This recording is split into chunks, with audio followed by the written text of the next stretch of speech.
말씀 여호수아서 2장입니다. 여호수아서 2장 구약성경 321쪽입니다.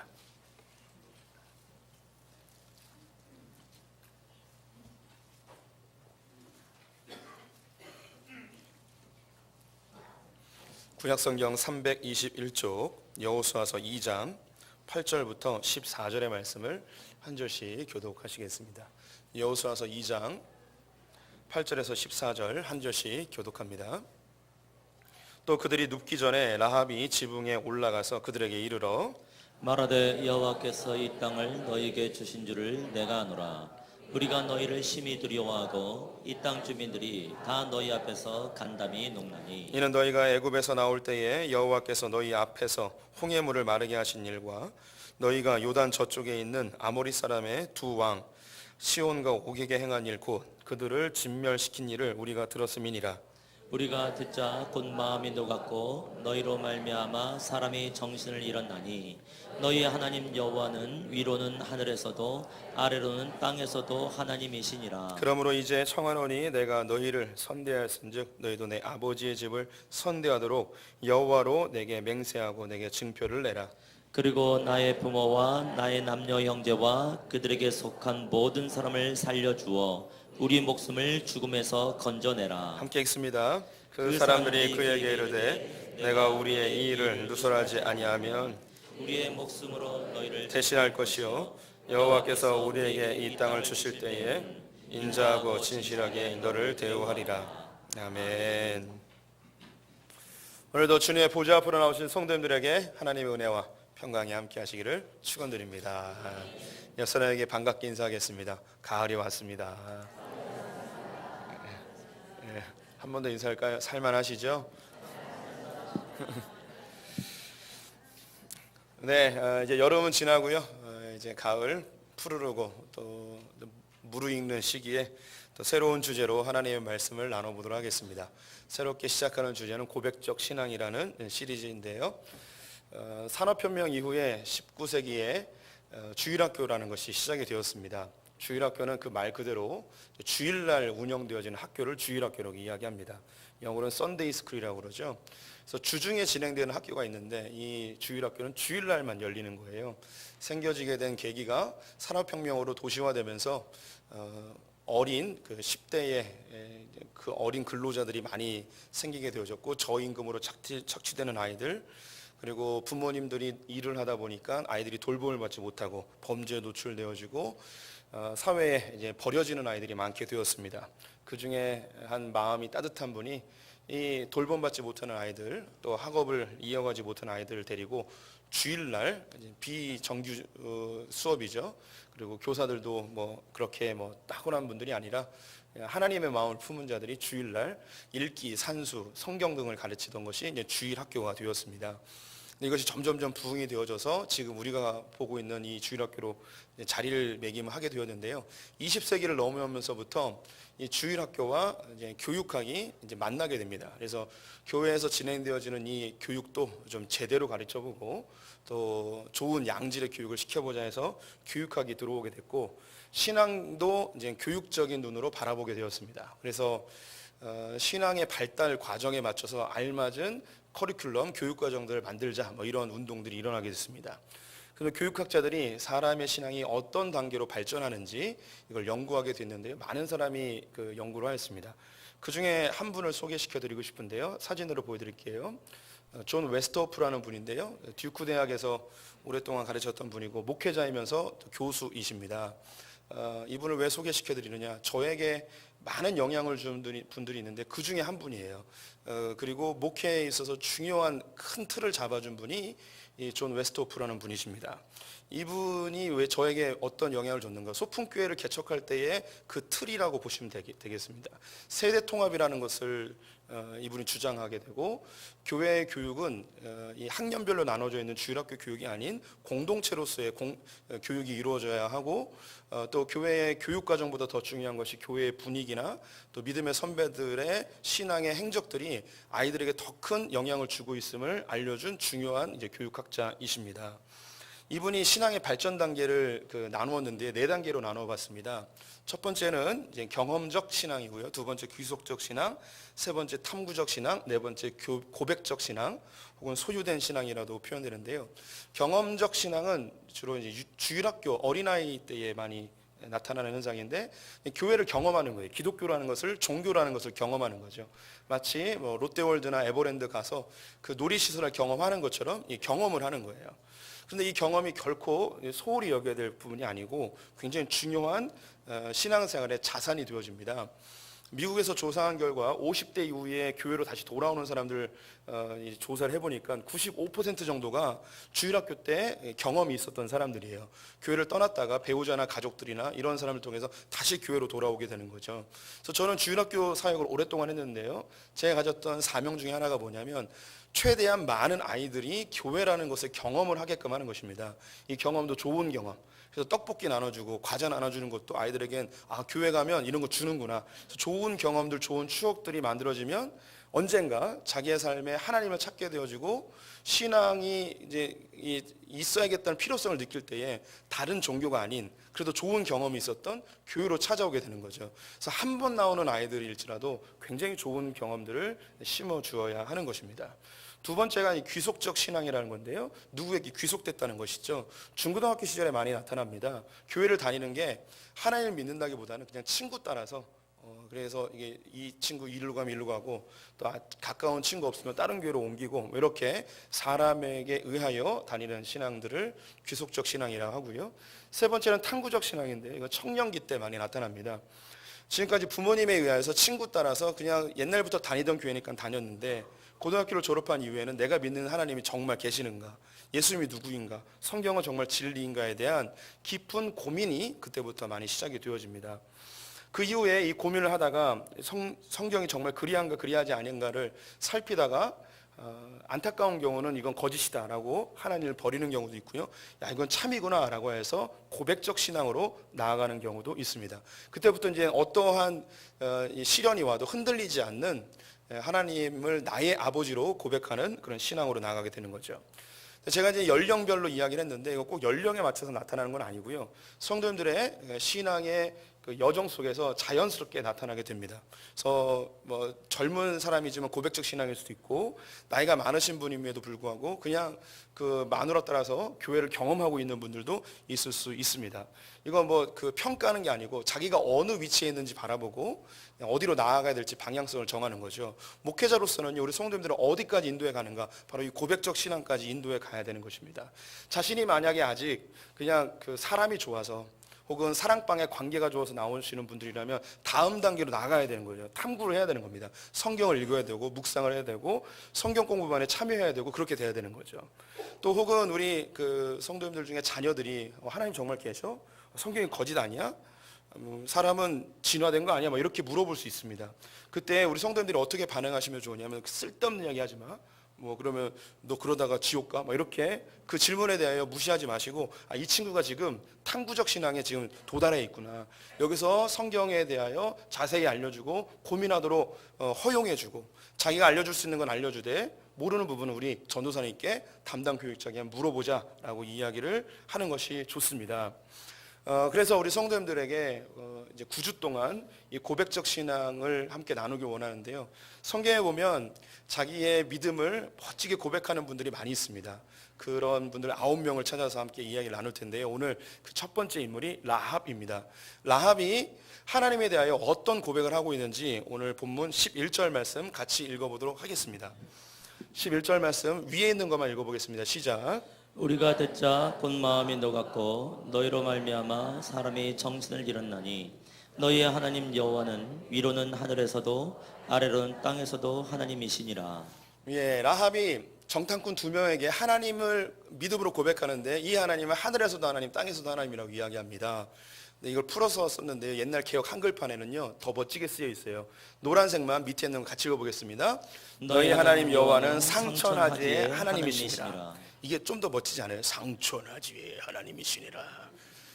2부에는 좀 낫네요. 1부에는 아무도 안 웃었어요. 네. 예, 하늘에서도 하나님, 땅에서도 하나님. 이거 상천하지의 하나님을 풀어서 썼는데 뭐 이것까지 풀을 필요가 있었는가라는 생각을 해보면서 상처나지 하나님, 이걸 우리 언어로 다시 바꾸면요, 이런 하나님은 없다는 뜻이에요. 야, 세상에 이런 하나님이 있네? 뭐 이렇게 이야기하는 거죠. 정탐꾼 두 명에게, 야, 너희 하나님은 정말 대단하신 분이다.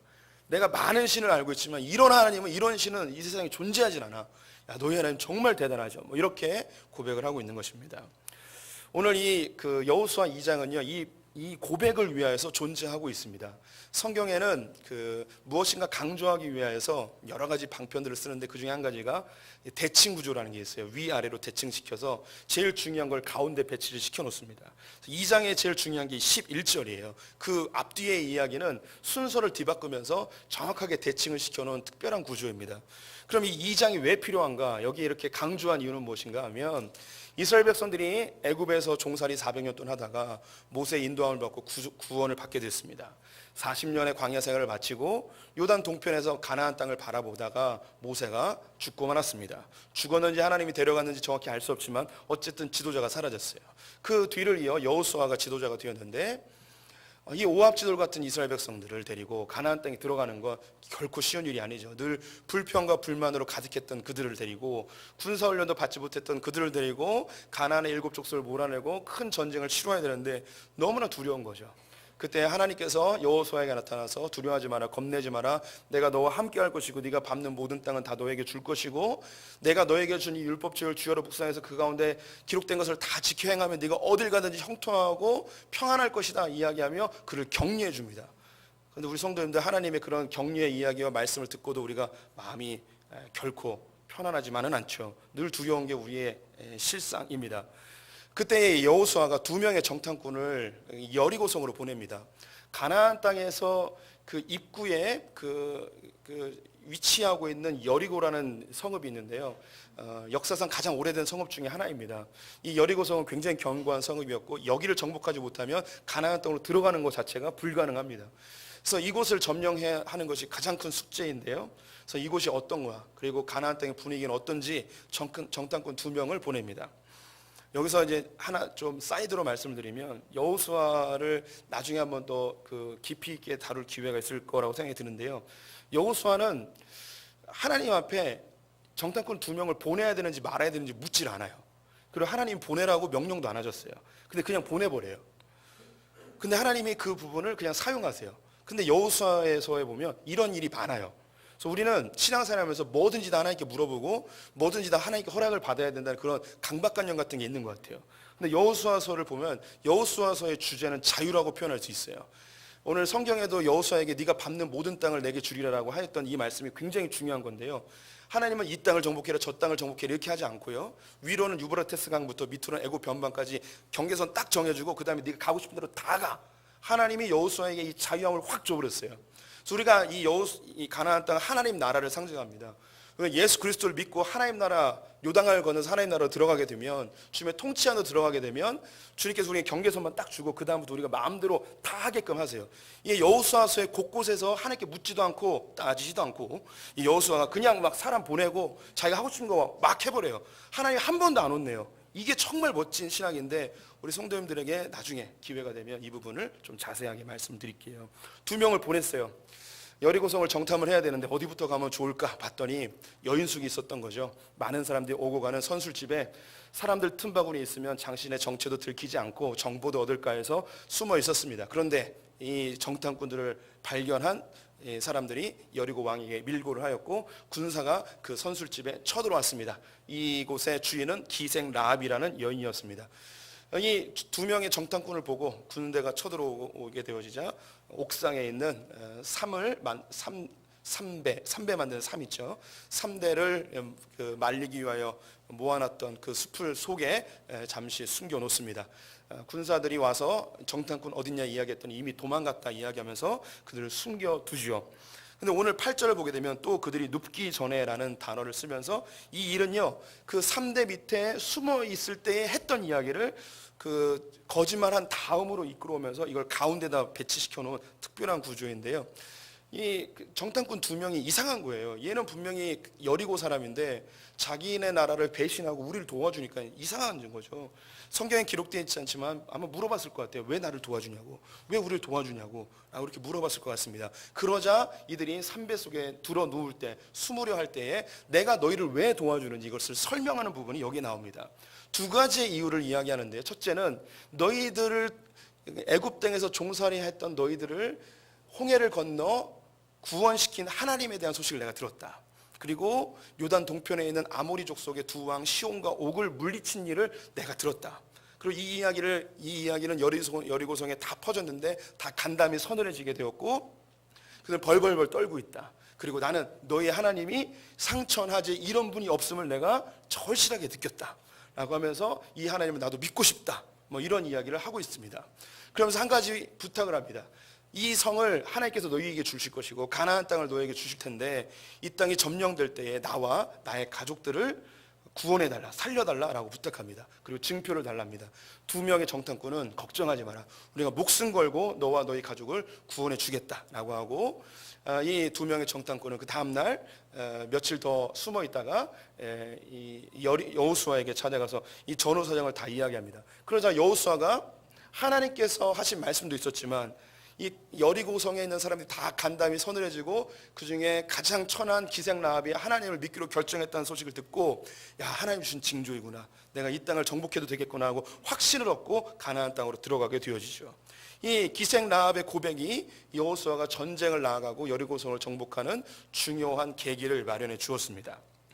라합을 한번 생각해 보겠습니다. 이 사람은 기생이에요. 어떤 여인이 몸을 파는 일을 하고 싶겠습니까? 어쩐 일로 기생까지 되었는지 알 수는 없습니다. 노예였을 수도 있고요, 혹은 누군가에 팔려갈 수도 있었을 것입니다.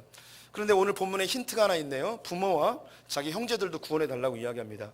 이 라합에게는 자기 가족에 대한 애착심이 굉장히 강함을 느낄 수 있습니다. 추측컨대 아마도 이 기생 라합은 가정이 굉장히 어려워서 자기의 가족들을 위하여 몸을 파는 일, 술을 파는 일을 했을 가능성을 점쳐봅니다. 젊은 소녀 시절에는 꿈도 많았겠죠. 좋은 집에 시집가서 편안한 삶을 살고자 하는 마음도 있었겠지만 어찌어쩌다 보니 이렇게 자기가 원하지 않는 삶을 살고 있습니다. 이런저런 사람에게 무시를 당하기도 하고 원치 않는 남자 품에 안겨야 되는 고통을 느끼기도 합니다. 이런 상황 속에 뭔가 고민이 쌓여오죠. 내가 왜 이렇게 살아야 되는가? 내가 원했던 삶이 이것이 아닌데, 이런 여러 가지 고민 속에서 이 하나님이라는, 이스라엘의 하나님이라는 분의 소식을 듣게 된 것이죠. 우리 성도님들에게 한번 여쭤보고 싶습니다. 성도님들 지금 살고 있는 삶, 우리 성도님들이 원하던 삶입니까? 예. 그놈하고 살고자 했었습니까? 예. 그녀하고 살고 싶으셨나요? 예, 살고 싶었죠. 근데 그녀가 그런 년인지 몰랐죠. 이제 이런 이제 우리의 안타까운 현실. 우리도 꿈 많은 소년과 소녀의 시절이 있었습니다. 우리도 많은 부푼 꿈에 내 인생이 이렇게 펼쳐질 거라고 생각했지만 내가 원하지 않는 삶을 살아가는 그런 경우도 많이 있습니다. 때론 좀 심각한 이야기일 수 있지만 가끔은 자기가 창녀처럼 그렇게 취급받는 듯한 느낌을 받을 때도 있습니다. 이 사회가 계급의 구조 속에서, 갑을 관계 속에서 내가 웃고 싶지 않지만 웃어야 되고 무시당하지만 괜찮은 척 해야 되는, 내 영혼이 팔려가는 듯한 그런 느낌을 받을 때도 많이 있죠. 내가 굳이 이렇게 살아야 되는 이유가 있을까? 라고 그런 고민을 하는 라합과 같은 인생, 우리가 솔직히 많이들 살아가고 있습니다. 이때 근본적인 고민을 하게 되어지죠. 나 왜 이렇게 살아야 돼? 나 이렇게 살아도 돼? 여기서 벗어나야 되는 거 아니야? 뭔가 이 부분을 해결해야 되는 거 아니야? 라는 그런 근본적인 고민들 속에서 우리는 하나님 혹은 예수 그리스도라는 분을 알게 되었고 교회까지 나오게 되었습니다. 이 기생 라합이 이야기했던 두 가지의 사건이 이 기생 라합에게는 굉장히 큰 사건으로 고백되어지고 있는 거예요. 이 하나님을 보니까 이해가 잘 안 가는 거예요. 자기 백성이잖아요. 이 백성을 400년 동안 애굽에다가 보내버린 거예요. 종살이를. 그럼 나라가 망한 건데, 그러면 신이 진 거예요. 고대 사회에서의 전쟁은 신들의 전쟁이었거든요. 한 민족이 죽으면, 사라지면 이 신도 죽어버린 거예요. 그런데 이 신은 400년 동안 종살이를 시키더니 갑자기 놀라운 기적들을 일으켜서 이 백성들을 데리고 나와버린 거예요. 사라진 줄 알았더니 이 신은 여전히 있었던 거죠. 또 그래 가나안 땅으로 데려가면 좋은데 40년 동안 광야를 열심히 뺑뺑이 돌립니다. 그리고 에돔 족속이나 다른 족속들의 전쟁을 피해서 이리저리 헤매고 다니게 하더니 또 당시에 굉장히 위협적인 아모리 족속들을 그냥 다 진멸시켜 버렸어요. 이것도 이해가 안 가는 거예요. 아니 40년 동안 뺑뺑이 돌리고 아니 바로 들어오면 되는데 왜 뺑뺑이를 돌렸지? 얘네가 힘이 없어서 그랬나? 힘이 없는 줄 알았는데 힘이 없는 게 아니었어요. 이 하나님이 신기한 거예요. 그러면서 했던 고백이 뭐냐면 상천하제, 이런 하나님이 없다는 거죠. 이 고백이 무슨 뜻인가? 우리도 이 개념을 잘 알고 있어요. 우리 성도님들, 우리 그 한국적 사고에 화장실에 가면, 변소에 가면 변소 귀신이 따로 있고요, 부뚜막에는 부뚜막 귀신 따로 있고요, 선앙당에는 선앙당 귀신이 따로 있고, 산에 가면 산신이 있고, 바다에는 바다신이 있고, 다 신이 있어요. 고목나무는 고목나무 신이 있어요. 다 우리가 생각하는 신은요, 지역적 신이에요. 그 지역을 벗어나지 않아요. 한국의 신은 한국에만 있고요, 일본 신은 일본에만 있어요. 일본 신이 현해탄을 건너서 한국에 오질 않는단 말이에요. 우리는 그런 생각을 아예 안 해요. 우리뿐만 아니라 모든 인류는 그런 생각을 하지 않았어요. 그런데 이 라합이 보니까 이 하나님 신기한 거예요. 애굽에도 있다가, 광야에도 있다가, 요단 동편에도 있다가, 또 가나안 땅까지 들어온대. 이 신이 얘네들을 데리고 신이 막 옮겨 다니는 거예요. 이상한 거죠. 아, 이분은 어느 지역에 한정되어 있는 신이 아니라 상천하지에 모든 우주 가운데 있는 이런 하나님이구나. 내가 지금까지 알고 있었던 신과는 전혀 다른 차원이 다른 신이구나. 이런 하나님은 내가 한번 믿어봐야겠다. 이런 하나님을 믿으면 내 삶이 뭔가 좀 바뀌어질 수 있겠구나 라는 기대감이 그 안에 샘솟기 시작했습니다. 이 하나님에 대한 소식을 라합만 들었을까요? 여리고에 있는 많은 사람이 다 들었습니다. 그런데 이 라합은 왜 이 하나님을 고백하게 되었을까요? 이게 뭐냐면 이 하나님이 어떤 하나님인지 탐구한 거예요. 우리 언어로 하면 묵상한 거예요. 이 하나님 도대체 뭘까? 왜 이런 하나님일까? 얘네들 왜 400년 동안 왜 종살이 시키고 갑자기 또 구원시키고 뺑뺑이 돌리고 또 그냥 한 번에 다 진멸시켜버리고, 와, 이상한 하나님이네? 도대체 이 하나님 도대체 뭘까? 일단 고민하고 이 고민 속에서 답을 찾고 고백이 되어지는 거죠. 제가 알고 있는 한 목사님이 있어요. 저보다 한 3살 정도 많은데 이분은 집이 원래 전주였어요. 그래서 대학을 어딜 갔냐면 제주대학을 갔어요. 이분이 공부를 못한 분이 아니었어요. 왜 제주대학을 가냐고 그랬더니 맑은 공기가 필요했대요. 그래서 자연 속에 살고 싶다 그러면서 가신 분이에요. 다른 사람은 다 이렇게 사람들에게 명성을 얻을 만한 학교를 가는데 이분은 제주에 가셨어요. 그래서 제주에서 이렇게 맑은 공기를 마시며 늘 캠퍼스를 해서 뭐 별로 공부도 안 하고 그냥 자연을 즐기고 있는데, 자꾸 자기가 벤치에 앉아 있으면 사람들이 와가지고 예수 믿으세요? 사형리에 대해서 들어보셨습니까? 막 이렇게 막 얘기하니까 이제 짜증나는 거예요. 근데 이걸 자꾸 경험되니까 도대체 이 하나님이 누군가 한번 알아봐야겠다. 그래서 성경을 폈습니다. 마태복음부터 읽었는데 마태, 마가, 누가, 요한까지 읽다가 이분이 열이 받았어요. 아니, 성경을 쓰려면 좀 제대로 써야지. 앞뒤가 안 맞잖아 라고 생각을 한 거예요. 우리 성도님들 뭐 성경을 읽어보시면서 앞뒤 안 맞는 걸 발견해 보셨습니까? 발견 좀 하세요. 성경이 앞뒤가 안 맞아요. 성경이 앞뒤가 안 맞는 게 많이 있어요. 그래서 그냥 우리는 너무 믿음이 좋아가지고 그러려니 하지만 이걸 좀 비판적 시각으로 보시면 성경이 안 맞아요.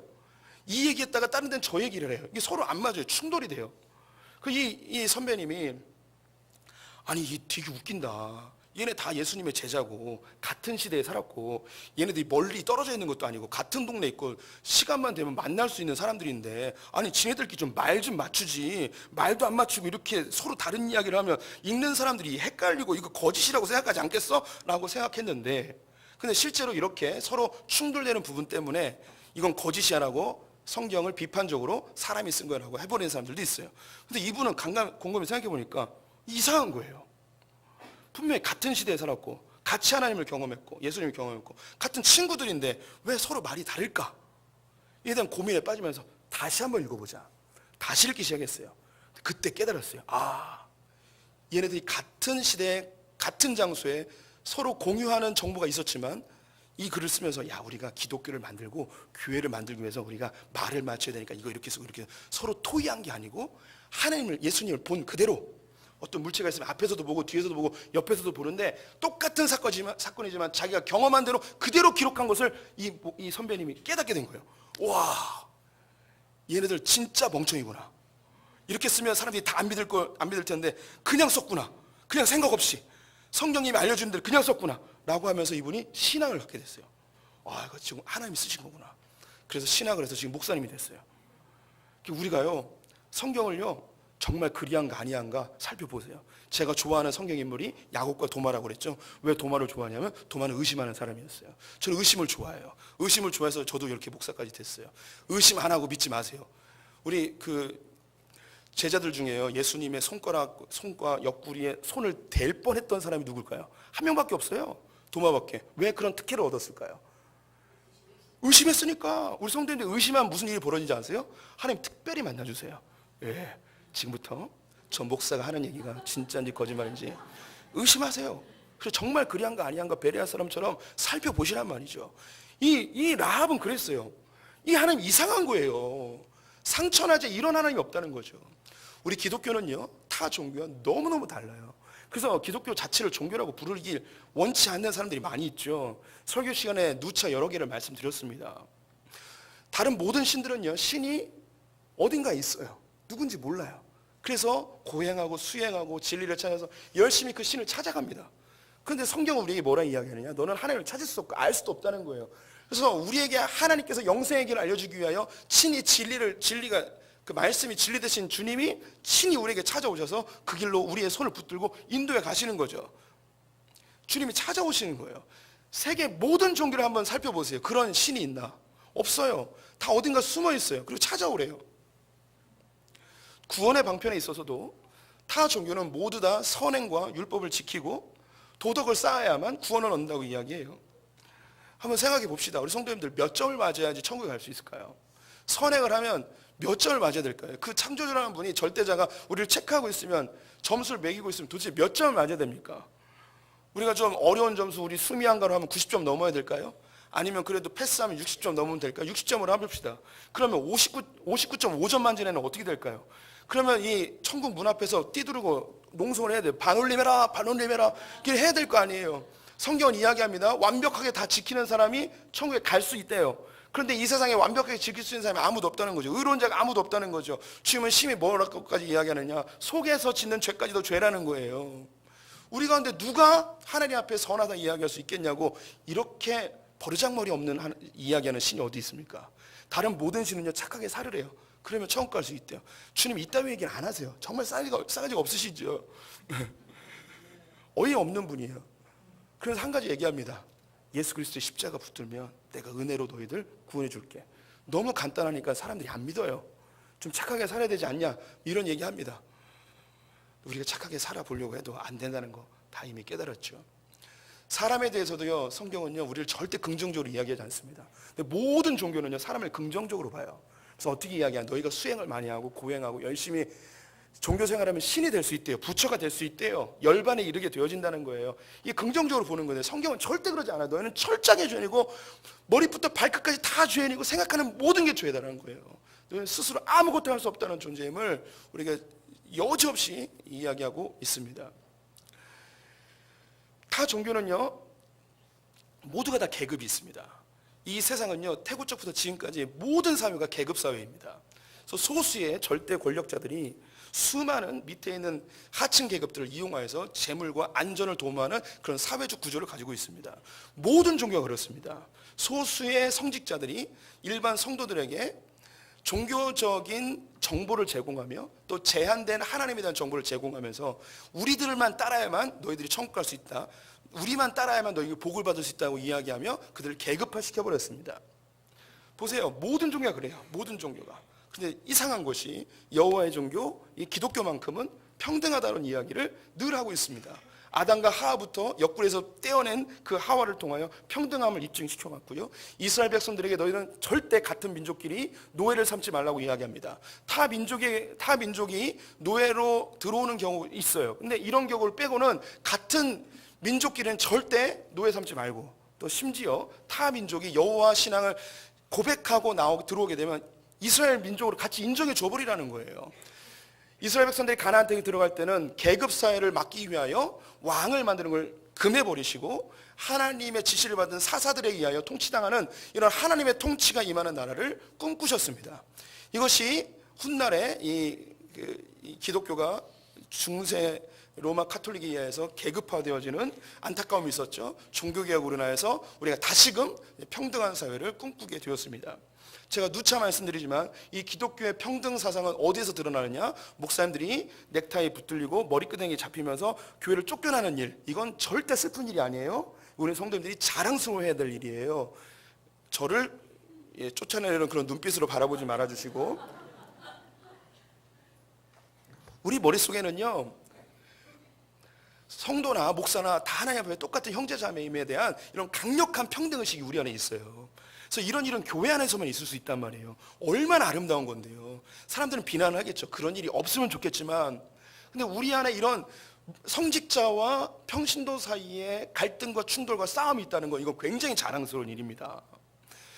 우리 성도님들 천주교에서 신도들하고 신부님하고 싸우는 거 보셨습니까? 신부님 멱살 잡히는 거, 그런 보도를 본 적이 없으시죠? 이건 범접할 수 없는 계급 간의 간격이 있기 때문이에요. 절에서요, 신도들이 스님들 멱살 잡는 일이 없어요. 스님들끼리 지들 머리끄댕이 멱살 잡고 싸우기는 하지만, 이 계급 사회는 무엇으로 자연스럽게 흘러가냐면 운명론으로 바뀌게 됩니다. 운명론이라는 게 뭐냐면 내게 주어진 삶에 운명 지어졌다는 거예요. 운명론은요, 이 계급을 뛰어넘는 일이 사라져버리고 자기의 주어진 그 현실에 안주해버리는 사회 발전을 가로막는 엄청난 큰 폐해예요. 불교권을 볼게요. 불교권은요, 이 계급 사회로 이루어져서 소수의 불교 지도자들이 다 점령하고 있어요. 그러면 밑에 있는 사람들이 유린당하고 핍박당할 때 이 사람들이 이 사회 구조를 개선해야겠다는 생각을 아예 안 해요. 그럼 무슨 생각을 하냐면, 내가 지금 착하게 살면 다음 생에 나도 저 높은 위치에 올라가겠지라는 생각을 하게 돼요.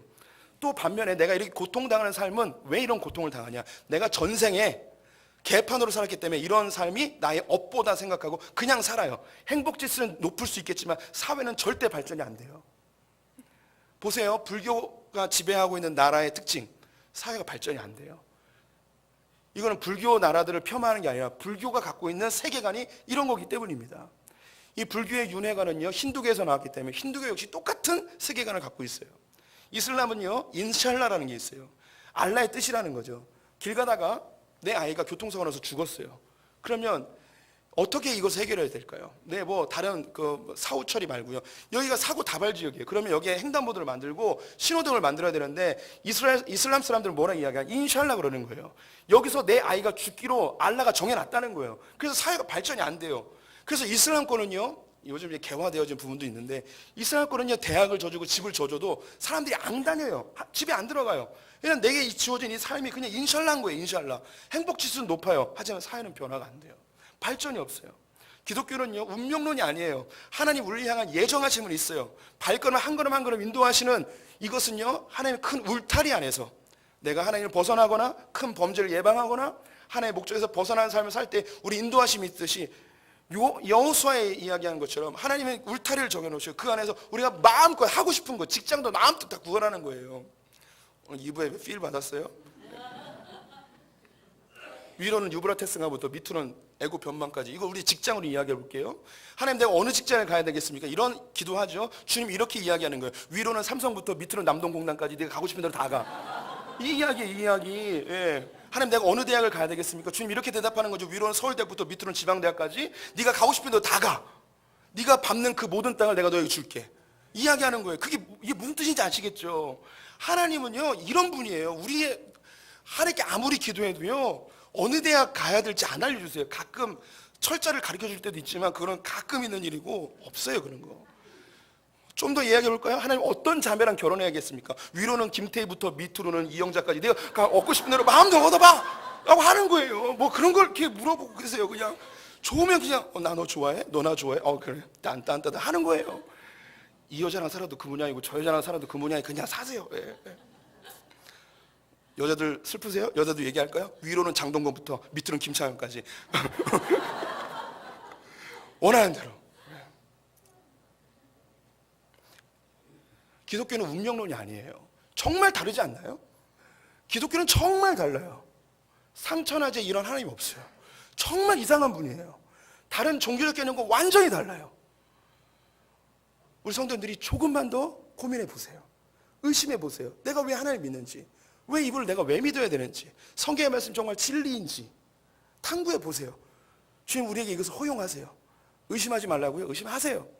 의심 안 하고 개판으로 믿다가 신천지에 끌려가지 마시고 의심하세요. 성경을 연구해 보세요. 묵상해 보세요. 주님께 물어보세요. 내가 믿는 거 내가 알아야 될 거 아니에요. 이렇게 열심히 그냥 주일마다 교회 와서 헌금도 내고 봉사도 하고, 그런데 이게 잘못된 거면 어떻게 하겠어요? 제대로 해봐야죠. 한국 땅이 구한 말에 세계 열강에 의해서 굉장히 힘든 때가 있었죠. 그때 한국 땅을 살릴 길은 기독교밖에 없다고 생각한 한 분이 있었습니다. 이분이 미국 본토의 교계에 편지를 보내서 이 한국 땅에 선교사를 보내달라고 이야기하며 간절히 요청한 적이 있었어요. 그 편지를 보고 젊은 선교사가 중국으로 가려고 했다가 한국으로 오게 됩니다. 그래서 그분과 함께 2명의 선교사가 1885년 4월 6월 부활절에 제물포항에 도착을 했어요. 이분은 그 짐 속에 한 권의 성경책이 있었는데 그 성경책은 한글로 된 마가복음이었습니다. 이 편지를 보내고 이 마가복음을 번역한 분을 소개시켜 드릴게요. 이수정이라는 분입니다. 우리 반주자 이수정 집사님이 아니라 남자예요, 남자. 이분은 과거에 급제하여서 조선 관리가 되었고 승승장구했습니다.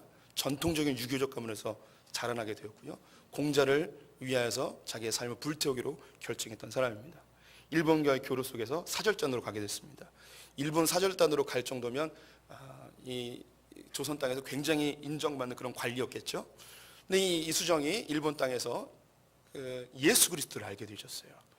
예수 그리스도를 알고 났을 때에 그 세례도 받고 교회를 위하여서 여러 가지 일들을 하는데 이 뭐 세례 받는 장면이나 이런 소식들이 미국 교계 그 신문에 막 보도될 정도로 아주 충격적인 일이었어요. 이수정이 했던 고백을 한번 보겠습니다. 공자의 빛은 초롱불과 같아서 겨우 방 안만 비추고 예수의 빛은 동방에서 떠오르는 태양빛과 같아서 전 세계를 비춘다. 이렇게 자기가 지금까지 따랐던 유교를 버리고 예수 그리스도를 믿기로 결정한, 이때는 예수 믿는 게 그렇게 쉬운 일이 아니었어요. 목숨을 내건 일이었거든요. 이렇게 이야기를 합니다.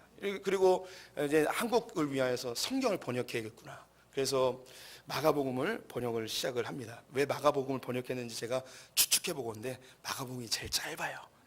제일 짧아서 이게 참 쉬운 일이 아니니까 처음으로 성경을 번역해야 되니까 그래서 마가복음을 정한 것 같아요. 이제 사절단은 돌아갔는데 이 이수정은 돌아가지 않는 거예요. 그래서 집에서 난리가 났죠. 사촌 동생을 시켜가지고 일본 땅으로 찾아온 거예요. 뭐 일본에서 그 관료직도 그만뒀으니까 먹고 살 것도 없어서 돈을 싸들고 와서 빨리 집으로 돌아갑시다. 막 이렇게 설득을 했어요. 그러자 이 사촌 동생에게 이수정이 이렇게 이야기합니다. 나는 돈이 필요 없다. 또 돌아갈 수도 없다. 나는 내 동포에게 철도나 전신기계나 기선보다 더 필요한 것을 발견하였다. 이거 뭐냐면 예수 그리스도. 이걸 발견하여서 이분을 소개시켜 줘야 된다는 거죠. 그러자 이 한국 땅이 점점 위태로워짐을 보면서 이 땅을 살릴 수 있는 방법은 기독교밖에 없구나, 예수밖에 없구나라는 걸 생각해서 일본, 미국 교계에 편지를 씁니다. 제가 한번 읽어드릴게요. 우리의 조선에서 수많은 백성들이 아직 참 하나님의 길을 모르고 있으며 이방인으로 살아가고 있습니다. 귀국은 기독교의 국가로 우리에게 잘 알려져 있습니다. 그러나 만일 여러분이 우리에게 복음을 전하지 않는다면 나는 다른 민족들이 선교사를 보낼 것이라고 우려하는 바입니다. 비록 나는 영향력이 없는 사람이지만 여러분들이 보내신 선교사를 돕기 위해 최대한 노력하겠습니다. 이 편지를 보냈어요. 그랬더니 한 명이 중국으로 가려다가 한국 땅으로 오게 되죠. 그 사람이 바로 언더우드 선교사였어요.